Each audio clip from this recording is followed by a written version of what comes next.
So today we are going to be talking about arguments. Arguments. What is an argument? It's a disagreement, isn't it? Difference in opinion between two people, two groups, two communities, two countries, two parties, in short, right? That is an argument.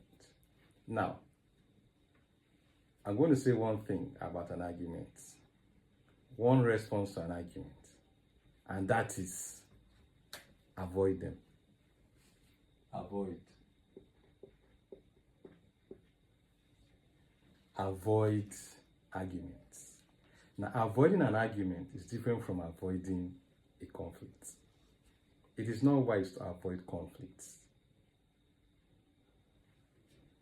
but it is wise to avoid an argument. When I say it's not wise to avoid conflicts, what I simply mean is we shouldn't be the one that shies away from a conflict when it is necessary.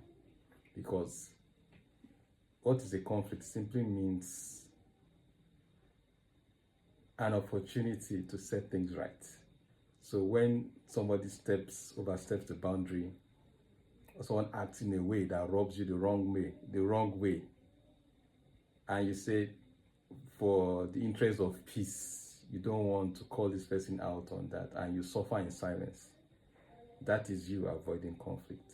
Don't do that. But an argument is a difference in opinion.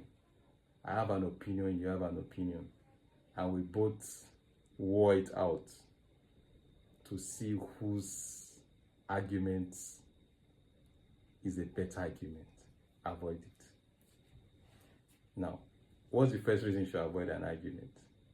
I saw a post the other day on Facebook, and this person said this, that beware of who you argue with on Facebook. The person could very well be your neighbor's house help. Isn't that interesting? And the point there is not that the house help is a subhuman, right? The point is the house help, your neighbors. Just picture now your neighbor, where you stay, wherever it is you stay, your neighbor, and your neighbor has a house help.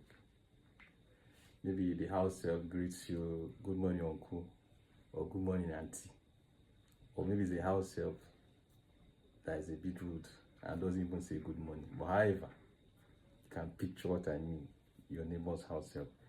And you go on Facebook and there's this topic and you say something and this house help now comments and you feel offended by the comment and you start worrying on Facebook. I've had that experience before. Not with your neighbor's house help. I simply mean worrying with someone on Facebook. And you don't know who this person is. It could just be your neighbor's house help. That's the point. So the point is, it makes no sense to argue on social media with anybody because number one, you don't know who this person is. It could be this person does not have the capacity to understand what you're saying. And it's not about people being less human, right? It simply means that we are all in a growth process. And what that simply means is that when you have a point, another person may not understand your point, not because what you're saying is not correct, but because the person cannot grasp the depth of what you're saying. Because sometimes some topics or positions, they require a certain level of growth and maturity intellectually to understand. Do you see? So you allow the house help to grow to that level. Then you can begin to have discussions. Of course, you didn't know it was the house help, right? So that's the first point. You don't know who this person is, so there's no point arguing with this person. You may not know who this person is. That's the first point. Second point is, when it comes to opinions, someone says, everybody has one. Do you see my nose? Every human being has a nose. In the same way, every human being has an opinion. Your opinion may differ from my opinion. they could be the same.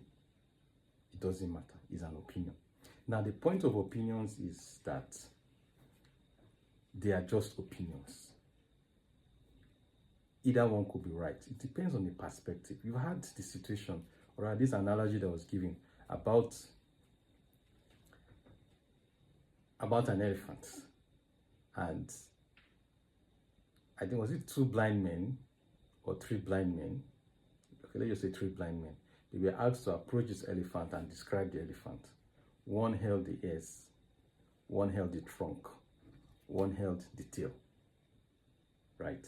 Now, can you tell me the account of each of them of the elephant from the angle in which they've held this elephant? Is going to be different because those parts of the body feel different.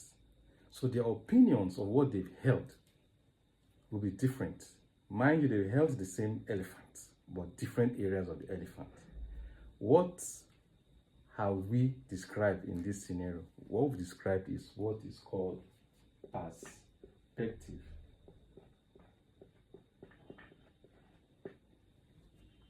Perspective. The position from which you are viewing this subject is your perspective. So it could be different. So it's a difference of opinion. There's no point arguing of what is a difference of opinion. And that point of argument sometimes is when something is actually a fact. Okay? Now, if someone wants to argue a fact, again, it's pointless because it is a fact. Let me give you an example. There was a time in history when human beings were taught that the earth is flat. Flat earth. Okay? Now, it will surprise you if you have not learnt or read in history that there were people who were actually persecuted for saying that the earth is actually spherical. Yes.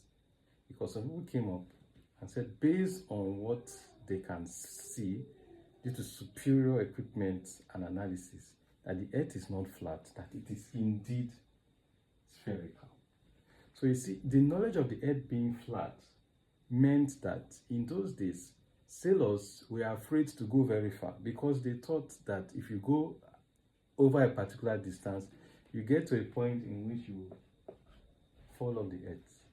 So people were afraid to go very far. They didn't want to venture so much because you could just go and reach the end of the earth and you drop off. And there are stories then that when at the end of the earth, there are hideous monsters lurking in those areas. So people were afraid. So someone came up and said, no, those are just fables. The earth is actually spherical. Now you see, people died because of holding this view. As a matter of fact, it was considered at some point heresy to say that the earth is not flat. So, this is it. A fact does not need to be argued because it is a fact. So if you argue a fact with someone, it's either both persons are not knowledgeable, or one is knowledgeable, the other is not. Do you get? So if, for instance, today, it's common knowledge that the earth is spherical. So let's just say somebody, which is not likely possible, right? Let's say someone came from the past, resurrected from the past, and came and said that the earth is flat. It will be pointless going to an argument with this person because it has been established that the earth is spherical. So it's useless to go into an argument on that. And sometimes arguments are simply our desires to assert ourselves. People who have low self-esteem, who have low self-evaluation of themselves, will find it insulting that someone does not agree with them. You get? So somebody who doesn't have high self-worth will be insulted by someone coming to say that the earth is flat when he says the earth is spherical. So he feels insulted. So he has to go into an argument to prove to this person that I am knowledgeable, the earth is spherical and you are wrong. But you see, it's pointless, because then this, you see, the subject of this argument is no more about the sphericity or the flatness of the earth, but a competition of who is smarter. Do you see? So it's not important to get in such an argument. Now, the next point, which I've already hinted already, is that sometimes arguments, and many times really, arguments quickly get away from the subject of that argument. So you see, two people are arguing about a particular point. Very quickly, the argument will go past what the argument was about and become an argument of something else. Maybe as long as you're arguing, once someone said something and called this one a name, or said something abusive to this other person, and this other person took offense and said, you must apologize for what you have just said. And this person said, no, I will not apologize. Do you see?